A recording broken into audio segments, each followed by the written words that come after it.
नमस्कार. बऱ्याच दिवसापासून आपण ऑन सेइंग प्लीज हे चॅप्टरसाठी वेट करत होतो आणि मागच्या काही दिवसापासून माझे धावपळ असल्यामुळे लेक्चर शूट होत नव्हते.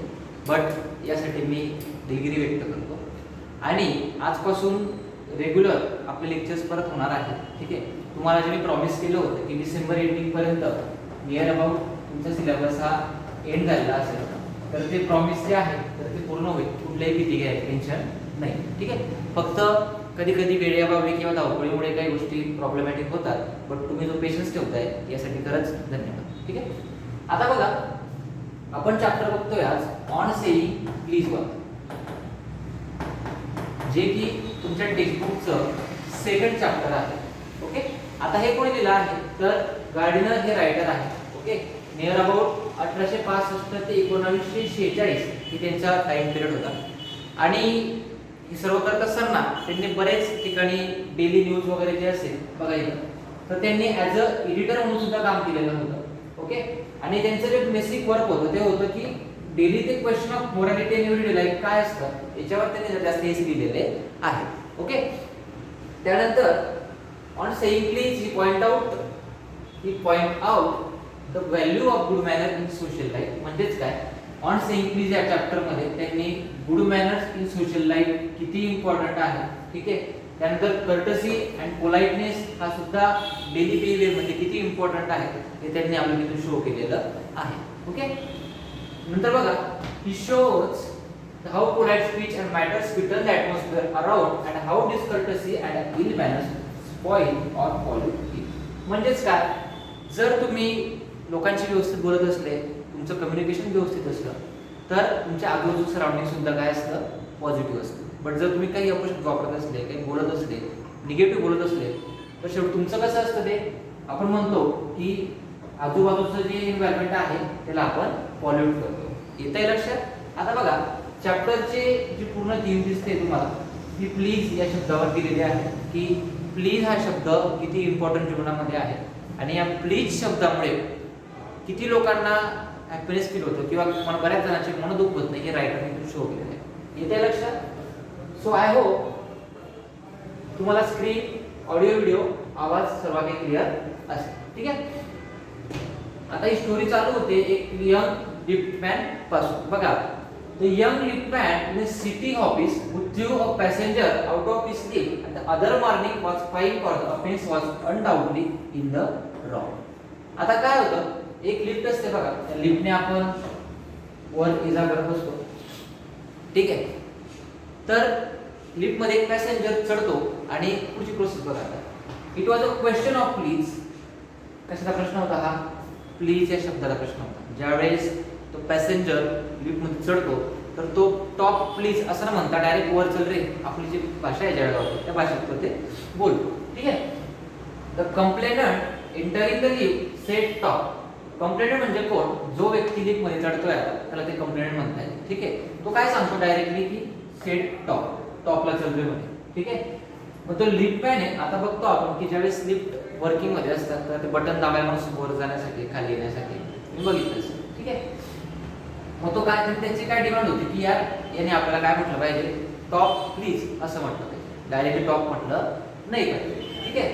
And this concession being refused, he not only declined to comply with the instruction but hurled the passenger out of the lift. आता असं म्हणताय की ते फक्त त्यांनी डिक्लाइनच नाही केलं, तर त्यांनी काय केलं, त्या पॅसेंजरला हल म्हणजे काय, हाकलून देणे किंवा फेकून देणे. त्यांनी त्या लिफ्टच्या बाहेर त्या पॅसेंजरला फेकलं. येते लक्षात. बिकॉज का तो टॉप प्लीज म्हटला होता का, तर नाही, तो काय म्हटला, डायरेक्टली टॉप म्हटलं. Okay. This of course was carrying a comment on manner too far. Discourtesy is not a legal offense. म्हणजेच काय, आपण जे आपल्या भाषेमध्ये म्हणतो एकदम काही बोलतो, बदतमीजी आपण म्हणतो आपल्या याच्यामध्ये. ठीक आहे. तर हा ऍक्च्युअली लीगल ऑफेन्स नाहीये ना. ओके. म्हणजेच काय की तुम्ही एखाद्याला काही बोलले, तिकडे सरकले, जोरात असं काही बोलले, तर तो लीगल ऑफेन्स मध्ये येत नाही. तर तुमचा मोरॅलिटीचा भाग आहे, तुमच्या मॅनर्सचा भाग आहे. जर तुम्ही असं बोलले नाही, तुम्हाला कुठल्या कोर्टात पनिशमेंट भेटेल किंवा पोलीस स्टेशनला पनिशमेंट भेटेल असं काही होणार नाही. म्हणून ते काय म्हणताय, discourtesy is not a legal offence and it does not excuse assault and battery. इथे लक्षात बघा, assault and battery म्हणजेच काय, attack which include not only threat but also the actual use of violence. म्हणजेच काय, फक्त अटॅक त्या धमकी न करता फक्त व्हायलेन्स तो करणार.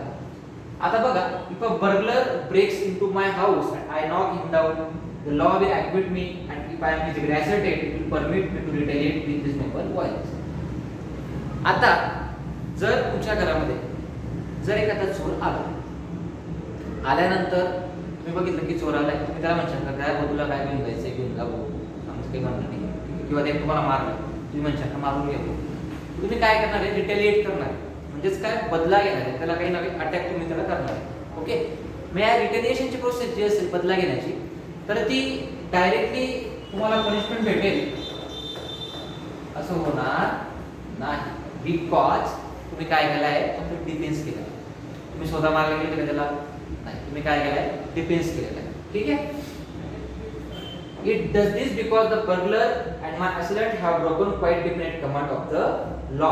म्हणजेच काय की बर्गलर आणि आपण काय केलं होतं, जो अटॅक आपण केला होता, ठीक आहे, आपण ऑब्विसली काय केलंय,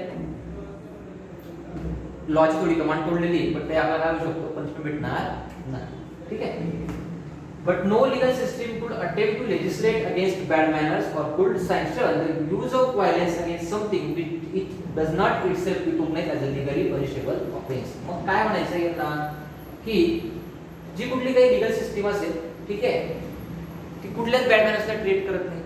असं कुठलाच लीगल लॉ किंवा असं हे नाही आहे की जर तुम्ही बॅड ट्रीट केलं तर तुम्हाला आपण म्हणता येईल की लगेच तुम्हाला लीगली पनिशमेंट भेटेल, असं होणार नाही. ठीक आहे. And our sympathy with the lippman, we must admit that we must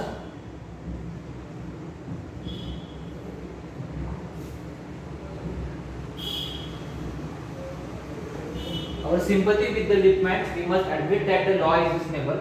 It would never do if we were at the liberty to box people here because we didn't like their behavior or the tone of their voices or the scowl on their faces. Our fist would never be idle and the gutter of the city would run all with blood all day.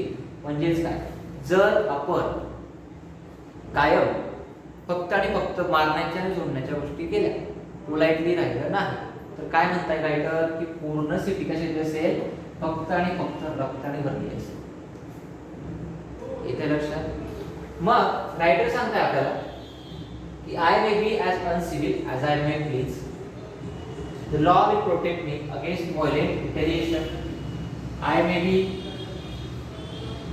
outed or punished and there is no penalty to pay except penalty of being written down an ill manner fellow. The law does not compel me to say please or to attune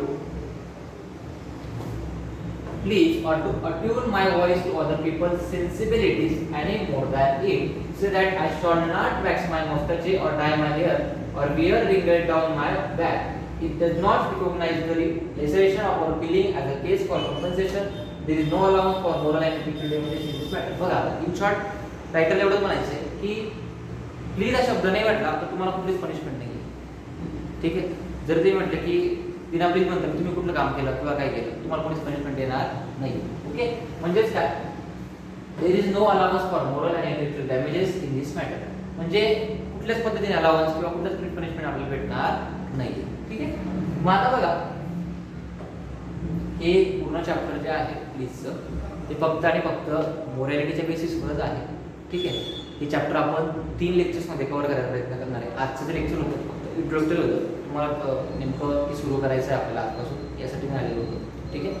तर या चॅप्टरची जी काही होकॅप्स असतील ते होकॅपचे word तुम्हाला PDF मी टाकून देईल. Okay. त्यानंतर next 3 डेजमध्ये आपण हे चॅप्टर पूर्णपणे संपवण्याचा प्रयत्न करूया. ओके. फक्त तुम्हाला त्याची एक्सरसाइज जी आहे ती तुम्हाला मला पर्सनली सेंड करावं लागेल फोटो. Got it. हे बघा, पेपर तुमचा असेल फेबमध्ये, इथे लक्षात, बट ॲटलिस्ट तुम्ही डिसेंबरपर्यंत तुम्ही रेडी असेल.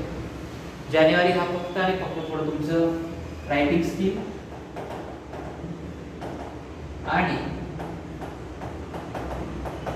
रिव्हिंग या दोनच गोष्टीवर तुमच्याकडे जानेवारी असणार. इथे लक्षात, तर आपण आजपासून रेकॉर्डेड लेक्चर मी तुम्हाला प्रोव्हाइड करायचा प्रयत्न करेल आणि शक्य झालं तर एक आपण डाऊट सेशन पण घेऊया. ओके, सो आजच्या दिवस इथेच थांबूया. मला लेक्चर बघितल्यानंतर तुमच्या काही रिॲक्शन्स असतील, काही रिप्लाय असतील तर मला पर्सनली मेसेज करा. ऑडिओ व्हिडिओ आपली स्क्रीन असेल ते क्लिअर आहेत का हा सुद्धा एक मेसेज मला पर्सनली करा. ठीक आहे, थँक्यू.